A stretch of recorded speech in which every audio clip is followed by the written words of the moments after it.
Welcome to the 5 at 5. If your team is top of the league, smash the like button on this video.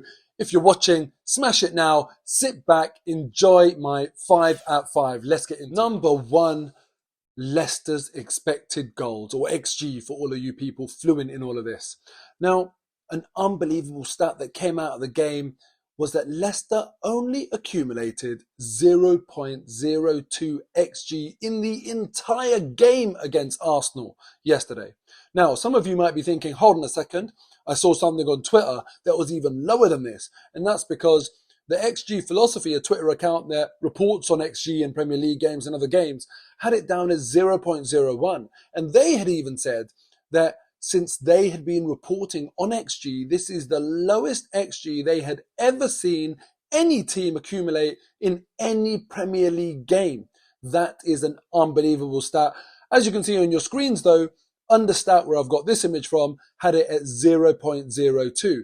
In any case, it's an unbelievable performance from Arsenal in terms of control and dominance over a team at this level.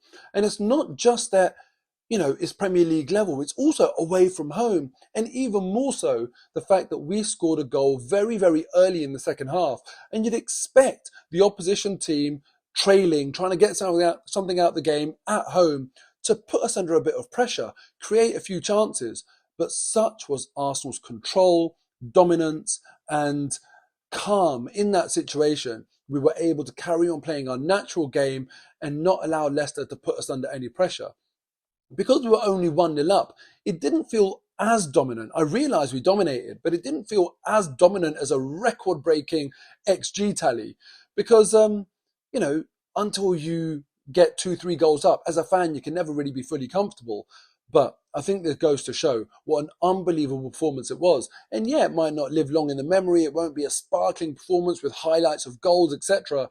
But still, I think this shows just how well Arteta set Arsenal up, how well the players execute the instructions to only limit Leicester to such a paltry XG total. Only one shot at goal, which didn't even go on target, no corners, a brilliant away performance. Number 2, a lovely gesture by Arsenal Football Club to make Alexander Zinchenko the captain of this game, due to the fact that unfortunately we are at that stage where it's been 1 year since these hostilities began in Ukraine.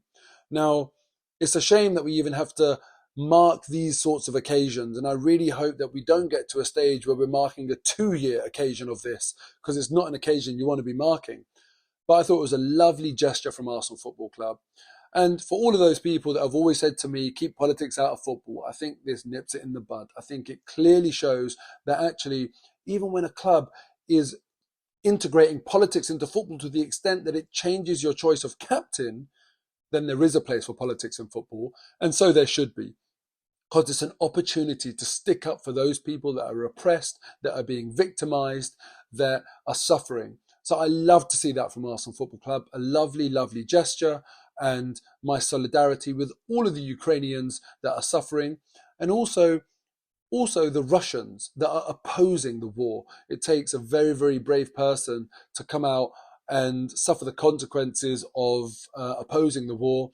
And the Russians that are doing that deserve a lot of praise as well. So hopefully this conflict can come to an end. A lovely gesture from Arsenal.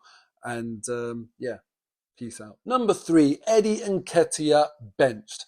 I want you to let me know in the comments below, do you think he was benched due to tactical reasons or due to form reasons? Now, I personally think that he was benched due to form. In the last couple of games he's played against Man City and Aston Villa, he's had 2 chances in each game and he hasn't put away a single one, and he really should have.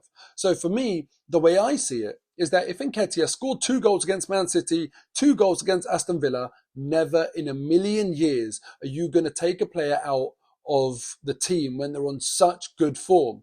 I watched Match of the Day and the analysis there seemed to suggest that it was tactical. But look, you don't drop a player who's just scored 4 goals in the last 2 games for tactical reasons. You play him on the basis of form. So when he gets taken out of the team, I think you're taking him out of the team on the basis of form as well. Let me know in the comments if you agree with me or not.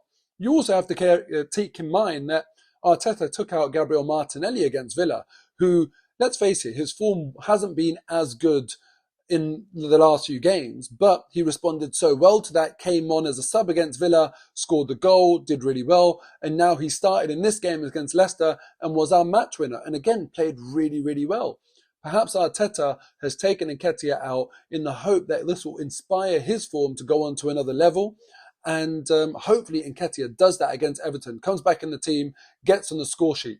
So let me know in the comments below, which one do you think it is, tactics or form? And Leicester! So you've all heard the chant, right? We all follow the Arsenal over land and sea, and Leicester. But have you ever wondered why we say and Leicester? Even Gabriel Martinelli, our match winner, referenced the chant in his appearance on Arsenal socials after the game. Check this video out. Over land and sea and Leicester. Thanks for your support. But why do we say and Leicester in that chant? Let me give you a quirky little history lesson from 1979, before I was even born. This was in the FA Cup in the third round. Arsenal got drawn against Sheffield Wednesday, and on the 6th of January, we went to Hillsborough to play Sheffield Wednesday, and we drew 1-1. So as you did in those days, you'd have a replay. We came back to Highbury on the 9th of January, again, played Sheffield Wednesday, but drew 1-1 yet again. So that's 2 games done now. And back in those days, if you drew home and away, then you'd go to a neutral venue and play again. That's exactly what we did on the 15th of January. And this time, Arsenal played Sheffield Wednesday at Filbert Street in Leicester and drew 2-2. Two days later, on the 17th of January, we had to play again for the 4th time now, and we drew again, this time 3-3. So now we have to go to Leicester yet again on the 22nd of January, and thankfully this time we won 2-0. But that meant we played 5 games in 16 days, 3 of which in 1 week were all in Leicester. We ended up playing over 9 hours of football in front of almost 144,000 combined spectators at 3 venues.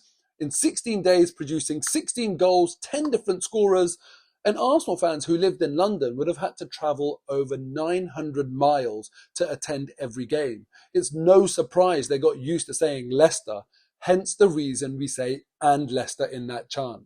Now, can you imagine how crazy managers would go in this day and age if you had to play a fixture 5 times just to get out of the 3rd round of the FA Cup? Thankfully, though, it was all worthwhile for Arsenal because in 1979, we won the FA Cup and we won it in very memorable fashion. Some of you might know what I'm going to say here. It was that famous FA Cup final against Man United in 1979 where Alan Sunderland scored the winner. Arsenal were 2-0 up until the 86th minute when Man United scored 1 goal in the 86th minute. 2 minutes later, scored another goal in the 88th minute, meaning they had equalised from 2-0 down, bringing it back to 2-2 in the space of 3 minutes. You can imagine there would have been carnage in the stands, but thankfully, 1 minute after Man United equalised, Alan Sunderland scored the goal and got us the winner in a famous 3-2 win in the 1979 FA Cup final. Thank God we won, and those 5 games against Sheffield Wednesday, 3 of which were in Leicester, were all worthwhile. And that's why we say and Leicester. Number 5, and I want to talk about Arsenal's unbelievable away form this season. Let me know in the comments below why you think Arsenal are top of the away form league table, as you can see on your screens right now. We've played 13 games, which is the same as Man City, who are in 2nd place, but we've managed to get 7 more points than them. We've won 10 of our 13 games, only conceding 9 goals in 13 games. That's an unbelievable statistic. If Arsenal can maintain our away form until the end of the season, we've got a real chance at this title because we've got some big away games coming up, mainly in April in the Premier League. Fingers crossed we can do the business, keep strong away from home. But let me know your comments as to why you think we're so strong away from home. Is it just that teams are more open against us? Mikel Arteta put it down to Arsenal's positional awareness, our use of space, and our understanding of how other teams press. But why is it that that happens more away from home than it does at home? Your comments and theories in the comments below. And again, I'll try and respond to as many as I can. Take care. That's the end of my 5 at 5. Thank you very much for watching, for liking the video, for commenting, and for subscribing. I appreciate every single one of you. And hopefully I'll see you after the Everton game where we get another 3 points and get some revenge on Everton for inflicting that defeat on us a few weeks ago. Come on, Arsenal.